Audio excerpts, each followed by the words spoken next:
A woman in the UK was arrested for filming herself farting and sending it to her boyfriend's ex. She proceeds to pass gas by placing the camera on her bottom and passing the gas. Well, I guess you kind of have to admit to sending the videos at that point. Yes, officer, that is my butthole. A plus-size rapper is suing Lyft after a driver allegedly refused to pick her up because of her size.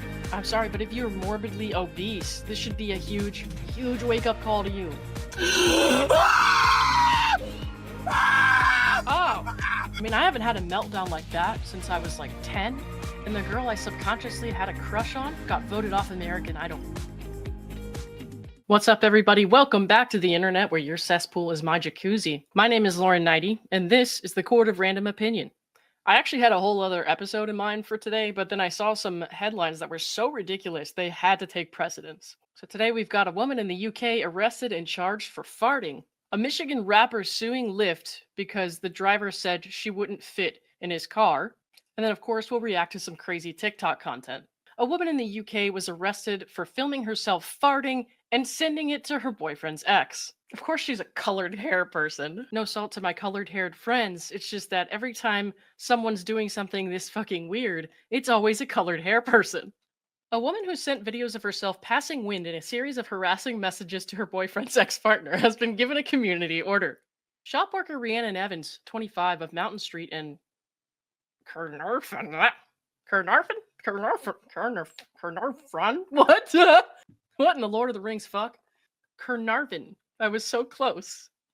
Of Mountain Street in Carnarvon, pleaded guilty to pursuing a course of conduct amounting to the harassment. Prosecutors told magistrates in the town how in Evans' first inappropriate video, she proceeds to pass gas by placing the camera on her bottom and passing the gas. So, could you, like, see her whole butthole then? Like, what?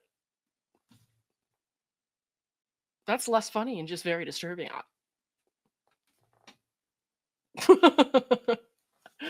She sent 3 more, because one wasn't enough. She sent 3 more fart selfies to Deborah, I don't even know how to say the last name, and I am going to try, via WhatsApp on 22 December, the court heard, and 4 more in the following days showing Ms. Evans passing wind, her face smiling at the camera, magistrates heard.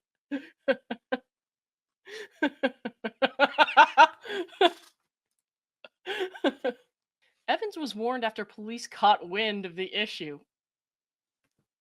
Caught wind of the issue.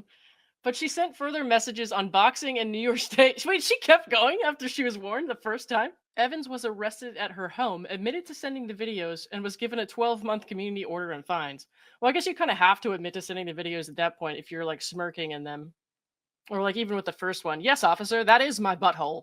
Otherwise, they might have had to do a police lineup, you know? Everyone bend over and show us your buttholes. We gotta see which one is the right butthole. I don't know if is that like a jail? Or is that like a courthouse-ish? What is that? I don't know. I haven't spent much time in the UK. And if this is what all the women there are like, then I think I'm probably going to stay home.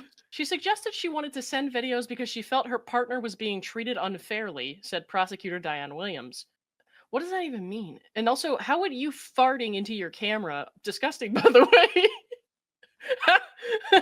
Because the only one who has to live with the smell and the germs from that is you, lady. Okay, but how? Like, in what way was he being treated unfairly that would warrant, hey, I'm gonna send your ex some farts? Like, what? Whatever happened to a good old your refrigerator is running? Simpler and possibly won't get you in trouble for harassment. It was purely malicious. She was smirking throughout, found it hilarious, but the victim didn't. Miss Pryderch, I think, is that how you say that? Said in a statement, I would like to feel safe in my home. Evans had a difficult upbringing, the court was told, and was said to have mental health problems. Well, I'm going to need you to cite your sources on that because I would have had no idea. A probation officer said she had been in a relationship for 2 years and there was bad blood with her boyfriend's ex-partner. 2 years. 2 years. So, in 2 years, he hasn't cut ties with the ex? Do they have kids or something? Or like a dog that they share? Like, what is going on that this person is still causing such a disturbance? Harriet Gorsts, defending, said, there are some issues going on between Miss Evans' partner and his ex-partner with regard to child contact. Answered my own question. Okay. At the time she sent these videos, she had some drinks. I bet she had a lot of drinks. And she sent them, understanding now this has caused the victim some distress. She sent them without malicious intent. What other intent was there? You knew she wasn't gonna find that funny. Magistrates imposed 15 rehabilitation sessions, 60 days alcohol abstinence monitoring, and a 2-year restraining order against contacting the victim. Evans must pay £100 compensation and 199 pounds costs. Anyways, that seems like a fair punishment. And then I wanted to see if any other similar cases had ever happened like this, and a couple of interesting things came up. First of all, woman faces jail in Britain's first ever cyber farting case, and I just really like the way they worded that. But also, farting is not illegal in most places, but in 2011, Malawi considered making it illegal to pass gas in public. In 2011, Malawi considered making farting illegal in public as part of the local courts bill. The bill was submitted to parliament and made headlines around the world. 2011 Malawian, and I don't know if I'm saying that right, it could be Malawian, air fouling legislation. It's a section of the local courts bill submitted to parliament in February 2011 that bans fouling the air. Well, I gotta be honest, that could be a slippery slope, because when some people talk and they're just spraying their stupid out into the universe, I feel like that's fouling the air, no? So not quite as scented, unless you don't brush your teeth. When the Minister of Justice claimed that the bill made flatulence in public illegal, the story made headlines around the world. Later, the minister retracted his statement. And I'm not actually sure if that story was crazier or this one I'm about to tell you, so you guys will have to let me know in the comments. My first ever episode of this podcast was about the fat liberation movement and how it's been taken way too far. And this kind of falls into that category as well. A woman of nearly 500 pounds is suing Lyft because she was denied a ride. Now, the driver had a smaller car and it was already pretty low to the ground, and he just said she wouldn't fit. Like, his car couldn't withstand the weight of her in the back of it. She actually recorded that encounter. So before we read the rest of this article, let's take a look at that. Have you been in cars that size before? Yes, I have. I've been in cars smarter than that, you know. Dejuan Blanding tells us she was just trying to get to a Detroit Lions watch party this month when her Lyft rolled up. As I'm walking, I see him. Dude, that cannot be comfortable. It's like walking around with that much weight on your body. Like, it's gotta be painful. I'm like making faces or whatever. I'm like, oh man. She already knew. I can fit in this car. But believe me, you can. Yes, I can. Believe me. So she says, I can fit in this car. He says, believe me, you can't. She says, yes, I can. He says, believe me, you can't. Dejuan Blanding is her actual name. Dank Demoss is her rapper name. Told her there's not enough room in his car. The kicker part was when he started to talk about his tires. You know, I feel like that was a slap in the face. That was like my tires, you know, like. That's just the truth, man. You weigh almost 500 pounds. Like, this should be a total wake-up call to you. The driver said his tires could not handle her weight. So every big person you turn down because they can't fit in your car? Yeah, because they need to order the Uber XL. You know what? I don't never have to order. So he's saying that she should order like a Lyft, a larger Lyft or an Uber XL. And she's basically saying, I don't have to do that. But he is like, he's not like making fun of her. You know, he's not like saying, oh my God, look at you, you're disgusting. He's just saying like, I'm worried about my car. You know, that's not really, I don't think it's really fair to go after him like this.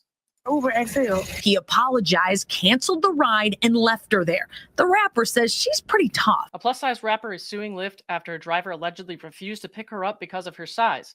Dejuan Blanding, who performs under the stage name Dank Demoss, is suing both the rideshare company and the driver after her ride was canceled on January 18th.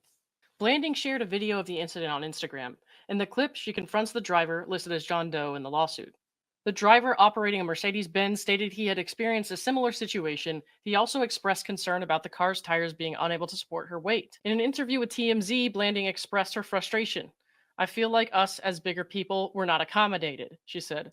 He didn't even try. As soon as he looked at me, he dismissed me. Look, man, if you let yourself get to almost 500 fucking pounds, nobody should have to accommodate you. Nobody should have to do that. Now, in Michigan, people are protected from discrimination based on weight. But if it's going to hurt your property, I think that's kind of bullshit. I'm sorry, but if you're morbidly obese, this should be a huge, huge wake-up call to you. Like, this is embarrassing. I can't imagine being in this situation and doing anything other than reflecting and thinking, man, I really got to change something. And obviously, as you guys know, I'm a heavier person and I'm, doing my best to fix that now and trying to be healthier. But these people, man, they just don't see anything wrong with being that large. And it's not about how you look, really. It's about how you feel and how your body functions, because there's no way you're comfortable walking through life like that. It is physically uncomfortable to be fat. Reactions to the lawsuit have been mixed, with some defending the driver's decision. One Instagram user wrote, "This man is protecting his car. If I was her driver, I probably would have said the same thing." Another commenter who identifies as a rideshare driver suggested that plus-size riders should consider larger vehicles, which is what the man in the video kindly said. He canceled the ride. He apologized. He tried to explain to her in a way that wasn't mocking or demeaning at all, and she wants to punish him with a lawsuit. As someone who drives for Uber and Lyft, you should definitely be ordering XL rides since they are bigger cars that can handle more weight, the commenter wrote. Tiny cars aren't made for so much weight in one space. We still got to live in reality that we won't fit in every seat, and that's definitely true. Now, Lyft said, "We unequivocally condemn all forms of discrimination. We believe in a community where everyone is treated with equal respect and mutual kindness. Our community guidelines and terms of service explicitly prohibit harassment or discrimination." Blanding is reportedly suing Lyft for violating Michigan civil rights laws, citing discrimination based on weight. Now, I have the actual complaint here, but I am going to go over that in another video, so keep an eye out for that if you want to follow along with this case. But what do you think? Is it fair that he didn't want to have her in his car, knowing the potential damage, or do you think he was wrong and discriminatory? Let me know in the comments below. And finally, I'm going to react to some of the more interesting things I've seen on TikTok lately, or on X.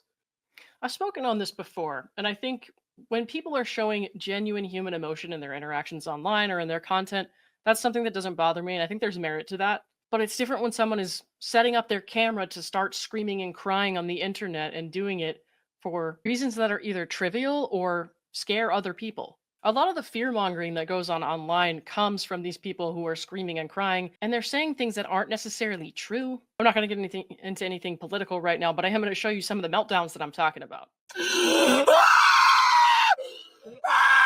Oh.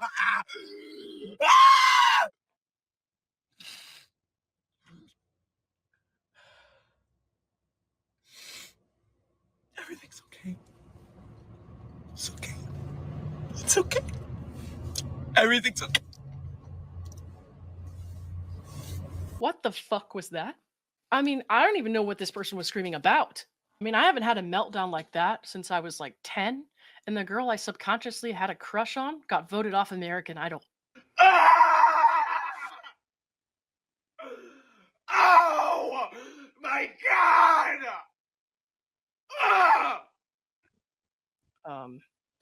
I cannot do this anymore! I'm so sick of it! I am sick of the bullshit! Get out of my face! Look, these people need to get help. And I'm pretty sure that it looks like that person has a hashtag like daily scream or something. Like, I hope it's not like that every day because that's just concerning. Instead of setting up your phone so that you can scream and cry into it, why don't you like call a therapist and talk to somebody who can actually help you work through your emotions? I'm actually going to stop it there for tonight, but I'll be back next week with another episode. Keep an eye out for a couple of shorter streams this weekend if you want to join. Don't forget to hit the like and subscribe. It would really help my channel out, and I'll see you in the next one.